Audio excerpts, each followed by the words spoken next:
அதிமுக தாவேகாவுடன் கூட்டணி ஏற்பட்டுச்சுன்னா அப்போ பிஜேபியோட என்டிஏ குழுவில் இருந்து எடப்பாடி பழனிசாமி அவர்கள் வெளியே வருவார். மூத்த எம்எல்ஏ 60 வயது 64 வயது இருக்கக்கூடிய ஒரு எம்எல்ஏ உதயநிதி காலில் விழுறாரு. அதையும் மற்ற அமைச்சர்களும் அதை பார்த்துட்டு இருக்காங்க. சுயமரியாதை பேசக்கூடிய திமுகவுடைய இதுதான் கொள்கையா? சீமான் அவர்கள் ஒரு நிகழ்ச்சியில் என்ன சொல்றாரு அப்படின்னா, தமிழ்நாட்டில் ஒண்ணுமே இல்லாத இந்த 1% இந்த 1% வச்சிருக்க கட்சி கூட பிஜேபி கூடலாம் எங்களை கம்பேர் பண்ண வேணாம். இறைவன் இயேசு மேல ஆணையா நான் திராவிட கட்சிக்கு கூட எப்போதும் இணைஞ்சு கூட்டணி செய்து ஆட்சி செய்ய மாட்டேன்.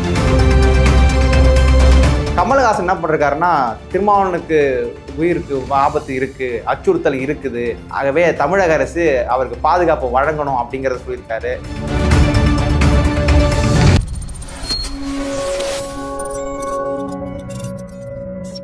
கலர் கண்ணாடி வாய்ஸ் நேயர்களுக்கு வணக்கம். இன்னைக்கு என்ன அப்படின்னா, சீமான் அவர்கள் ஒரு நிகழ்ச்சியில் என்ன சொல்றாரு அப்படின்னா, நாங்கள் கூட்டணி, அதுவும் திமுக கூட, திராவிட கட்சிகள் கூட, பிஜேபி கூட, காங்கிரஸ் கூட, இப்படி நாங்கள் கூட்டி அமைச்சோன்னு எதிர்பார்க்குறீங்க. எனக்கு எத்தனையோ இடர்பாடுகள் வந்துச்சு, எத்தனையோ இடையூறுகள் வந்துச்சு, எவ்வளோ பெரிய வழக்குகள் சந்திக்கும் போது, எத்தனை பிரச்சனைகள் வரும்போதெல்லாம் நான் திராவிட கட்சிகளையோ அல்லது இந்திய அரசையோ நான் நாடி போனது கிடையாது. அப்படி இருக்கும்போது நான் திராவிட கட்சி கூட போகிறது இல்லை இந்திய அரசு கூட போகிறேங்கிறதுலாம் கற்பனை கதை. அது ஒரு நாளும் நடக்காது. அதே போல் அதாவது மக்கள் மீது அதிகாரம் செலுத்துறது ஒரு ஆளுமை கிடையாது, ஒரு ஆட்சி கிடையாது. மக்களுக்காக ஆட்சி செய்ய நினைக்கிறது தான் நம்முடைய நாம் தமிழர் கட்சி அப்படின்னு சொல்லி, தமிழ்நாட்டில் ஒன்றுமே இல்லாத இந்த 1% இந்த 1% வச்சிருக்க கட்சி கூட பிஜேபி கூடலாம் எங்களை கம்பேர் பண்ண வேணாம். நாங்கள் 8.5% தனித்து போட்டிட்டு இன்னைக்கு தமிழகத்தில் மாநில கட்சின்னு ஒரு அங்கீகாரம் பெற்றுக்கிறோம். எங்களை அவங்களோட ஒப்பீடு செய்கிறீங்களே, இதெல்லாம் வேடிக்கை கூத்த தான் இருக்குது. நாங்கள் ஜெயிக்கணும்னு நினச்சிருந்திருந்தா, சிறுபான்மையுடைய ஆதரவு மட்டும் இருந்திருந்தா 40% வாக்கு நாங்கள் பெற்று ஜெயிச்சிருப்போம். இன்னைக்கு தமிழகத்தின் முதல்வராக நாங்கள் இருந்திருப்போம். ஆனால் இந்த அதாவது சொல்கிறார் அந்த நிகழ்ச்சியில், இறைவன் இயேசு மேல ஆணையா நான் திராவிட கட்சிக்கு கூட எப்போதும் இணைஞ்சு கூட்டணி செய்து ஆட்சி செய்ய மாட்டேன் அப்படிங்கிறத சொல்லியிருக்காரு.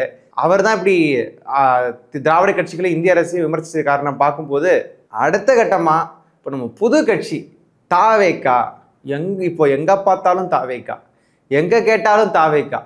என்னப்பா 1.5 வருஷத்தில் இந்த தாவேகா தமிழ்நாடு மட்டும் இல்லை, இந்தியாவே போய் ரீச் பண்ணியிருக்குங்கிறத நம்ம பார்க்கும்போது, அந்த கரூர் வழக்கில் கரூரில் நடந்த சம்பவத்துக்கு மாவட்ட செயலர் மதியழகன் கைது செய்யப்பட்டிருந்தார்.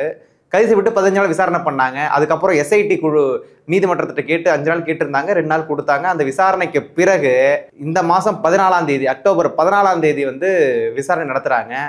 அது வரைக்கும் காவல்துறையில், அதாவது அவர் கைது செஞ்சு சிறையில் அடைக்கிறதாகவும், அந்த உத்தரவு வந்ததுக்கு அப்புறமும் கூட அவர் சிறையில் இருக்கலாம் அப்படிங்கிற மாதிரியான ஒரு தகவல் வந்துகிட்டு இருக்கு.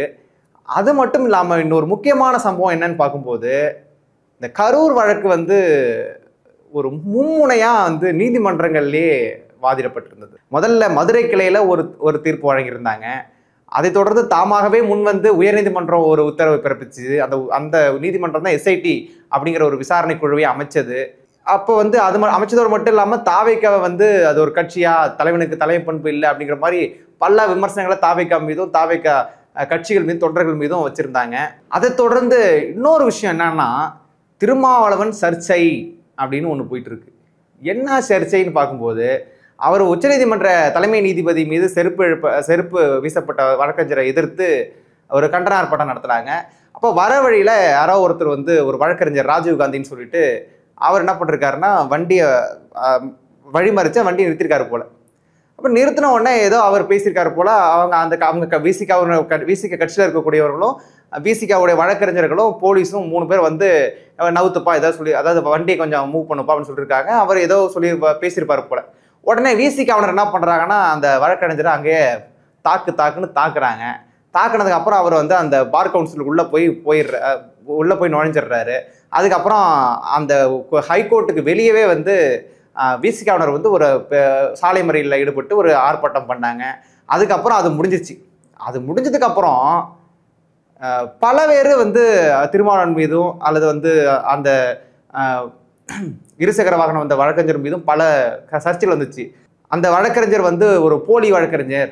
அவர் வந்து ஆலந்தூருடைய கிளை நீதிபதி சர்ச்சையில் மிகப்பெரிய ஆலந்தூர் கிளை நீதிபதிக்கும் அவருக்கும் இருக்கக்கூடிய அந்த பிரச்சனைகளும் ஏற்கனவே நடந்த சம்பவங்களால அவருடைய வழக்கறிஞர் பதிவை வந்து ரத்து செஞ்சதாகவும் ஒரு தகவல் வந்துச்சு.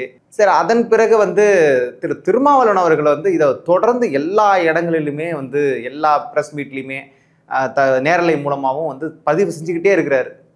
என்ன செய்கிறார் அப்படின்னா, முதல்ல வந்து அந்த வண்டியில் வந்த இளைஞரோ அல்லது எங்கள் வண்டியோ மோதிக்கல முதல்ல. அப்போ வந்து அவர் எங்கள் மீது மோதியதாகவும் நாங்கள் அவர் மீது வண்டி மோதியதாக சொன்னது வந்து தப்பு அப்படின்னு சொல்லியிருக்கேன். அதன் பின்னர் வந்து அந்த பையன் வந்தான், வண்டியை நிறுத்தினான், வழிமறிச்சான், வந்து முறைக்கிறான், முறைச்சி திமிரா பார்க்குறான். அப்போ அதனால கோபம் அடைஞ்ச எங்கள் தொண்டர்கள் வந்து அவர் வந்து தாக்குனாங்க, ஒரு 4 அடி அடிச்சாங்க. அவ்வளோதானே ஒழிய அந்த காயம் படுற அளவுக்கு அவர் பெரிய சிகிச்சை பண்ணுற அளவுக்குலாம் அங்கே வந்து காயம் ஏற்படலை, இது நாடகம் அப்படின்னு சொல்கிறாரு. இதன் பின்னாலும் பிஜேபி விளையாடுது, அவங்க தான் இந்த கேமை நவுத்துறாங்க, சாதி கலவர்களை வச்சு என்னை வந்து தாக்குறதுக்கு முயற்சிக்கிறாங்க அப்படிங்கிறதுக்காகவும் இப்படி தொடர்ந்து அவர் சொல்லிட்டு இருந்தாரு. இந்த நிலையில தான் வந்து அண்ணாமலை என்ன சொல்றாரு அப்படின்னா, உச்சநீதிமன்ற தலைமை நீதிபதி மேல நடந்த அவமதிப்பை நிவர்த்தி பண்றதுக்காகவும் அதை கண்டிச்சு ஒரு ஆர்ப்பாட்டம் பண்றதுக்காக போயிருந்தார் திருமாவளவன். ஆனா அங்க இருக்கக்கூடிய வழக்கறிஞர் மேல இப்படி அவங்களுடைய விசிகா குண்டர்கள், விசிகாவினர் வந்து கும்பல் இவங்கெல்லாம் சேர்ந்து என்ன பண்றாங்கன்னா அவர் வந்து அடிச்சிருக்காங்க. அப்படிங்கும்போது இது வந்து அவர் பேசுறதுக்கும் அவர் கொள்கைக்கு சம்மந்தம் இல்லைங்கிற மாதிரி அவர் போட்டிருக்காரு. உடனே அதுக்கும் மறுப்பு தெரிவித்து விடுதலை சிறுத்தைகள் கட்சியின் தலைவர் திருமாவளவன் என்ன பண்றாருன்னா, அவர் முந்திரி கொட்டை மாதிரி பேசுறாருங்க அப்படின்னு சொல்லியிருந்தாங்க.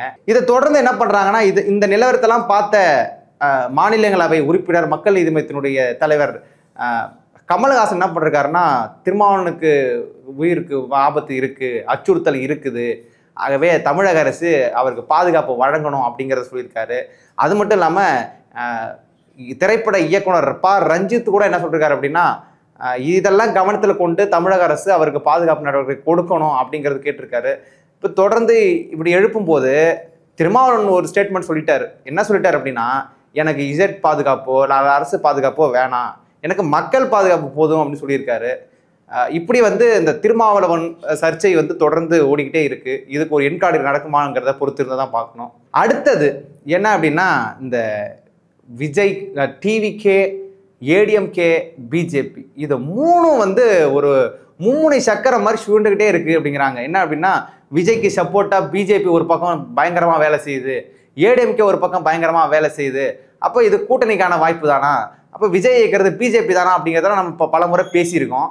இன்னைக்கு திருமாவளவன் என்ன சொல்லியிருக்காரு அப்படின்னா, நாமக்கல்ல நடந்த மீட்டிங்ல எடப்பாடி பழனிசாமி அவர்கள் வந்து பாருங்க பறகுது கொடி, எல்லாம் நம்ம கொடி தான், கூட்டணிக்கான இதுதான் ஆரம்ப புள்ளி வச்சாச்சு அப்படிங்கிற மாதிரிலாம் பேசினாரு. அதை தொடர்ந்து என்னன்னா, இது வந்து தாவேக்காவும் அதிமுகவும் கூட்டணி ஏற்படும் அப்படிங்கிற கருத்துலாம் நமக்கு போயிட்டு இருந்தது. அதை விமர்சித்த திருமாவளவன் என்ன சொல்றாருன்னா, அதிமுக தாவேக்காவுடன் கூட்டணி ஏற்பட்டுச்சுன்னா அப்போ பிஜேபியோட என்டிஏ குழுவில் இருந்து எடப்பாடி பழனிசாமி அவர்கள் வெளியே வருவார். இப்போ தமிழகத்தில் தாவேக்காவும் அதிமுகவும் கூட்டணி உறுதி தான் அப்படிங்கிறத சொல்லியிருக்கிறாரு. அது மட்டும் இல்லாமல் இவங்களெல்லாம் வச்சு அண்ணாமலையும் பிஜேபியும் கேம் விளையாடுறாங்க, இந்த அரசியல் நகர்வு எப்படி போகிறதுங்கிறத பொறுத்து தான் பார்ப்போம்னு சொல்லிட்டு அவர் பேசியிருக்கிறாரு. அப்படியே தொடர்ந்து சுயமரியாதை, சமூக நீதி அப்படின்னு பேசக்கூடிய திமுக அரசு, திமுகவின் விழாவில் மூத்த அமைச்சர்கள்லாம் பங்கேற்கிறாங்க. அதில் துணை முதல்வர் உதயநிதி அவர்கள் கலந்துக்கிறாரு. அதாவது மு.க. ஸ்டாலினுடைய மகன் துணை முதல்வர் உதயநிதி ஸ்டாலின் அவர்கள் கலந்துக்கிறாரு. அந்த நிகழ்ச்சியில் மூத்த எம்எல்ஏ 60 வயது 64 வயது இருக்கக்கூடிய ஒரு எம்எல்ஏ உதயநிதி காலில் விழுறாரு. அதையும் வந்து மற்ற அமைச்சர்களும் அதை பார்த்துட்டு இருக்காங்க. அப்போ இது வந்து சுயமரியாதை பேசக்கூடிய திமுகவுடைய இதுதான் கொள்கையா, இதுதான் அவங்க வழிமுறையா, இதுதான் அவங்க சொல்லிக் கொடுக்குறாங்களா திமுகவில், இதான் திமுக பயிற்சி பாசனுடைய நோக்கமா அப்படின்னு சொல்லிட்டு பல சர்ச்சைகள் போயிட்டு இருந்தது. அந்த வகையில் ஒரு மேம்பாலத்துக்கு வந்து G2 நாயுடுன்னு சொல்லிட்டு முதலமைச்சர் மு.க. ஸ்டாலின் அவர்கள் திறந்து வைத்தார். G2 நாயுடு அப்படிங்கிற ஒரு பேரில் வந்து அந்த மேம்பாலத்தை அமைச்சார். அது பலர் வந்து விமர்சிச்சுட்டாங்க, என்ன சமூக நீதி அரசு, என்ன நாயுடுங்கிறது என்ன அவர் படித்த பட்டமா அப்படிலாம் கேட்டிருந்தாங்க. அந்த வகையில் தங்கம் தென்னரசு இன்னைக்கு என்ன சொல்லியிருக்கிறார் அப்படின்னா, அவர் பேர் G.T. நாயுடு, இப்போ நாயுடுங்கிறத எடுத்துட்டு அவர் வெறும் ஜிடின்னு போட முடியாதுல்ல, நான் அப்படின்னு சொல்றாங்க. அதுக்கும் பருப்பு தெரிவிச்சு சொல்றாங்க, அவர் பேர் நாயுடு மட்டும் இல்லைங்க, அவர் பேர் குமாரசாமி அப்படிங்கிறலாம் ஒரு நேம் இருக்குது. அதெல்லாம் படிக்காமலே வந்து நீங்க வந்து வெறும் ஜிடின்னு வைக்கிறனா என்னங்க இது? அப்ப நீங்களும் வந்து ஜாதி வன்மையாக இருக்கிறீங்க அப்படிங்கிறது அதாவது ரொம்ப பகிரங்கமா வந்து திமுக அரசு மேல குற்றச்சாட்டு வைக்கிறாங்க. திமுக அரசும் வந்து சமூக நீதி சாதி ஒழிப்பு நோக்கி தான் பயணிக்குதா அப்படிங்கிற கேள்வியை வந்து இந்த சம்பவங்கள்லாம் நமக்கு கேள்வி எழுப்புது. இப்படி தொடர்ந்து பல அரசியல் நிகழ்வுகள் நம்முடைய தமிழகத்தில் நடந்துகிட்டே இருக்கு. பொறுத்து தான் பார்க்கணும் 2026 களம் யாருக்கு எப்படி அமைய போகுது, யாருக்காருக்கெல்லாம் பின்னடைவு அப்படிங்கிறத பார்ப்போம். இது போன்ற அரசியல் தகவல் தெரிந்து கொள்ள கலக்கட வாய்ஸுடன் இணைந்திருங்கள். நன்றி.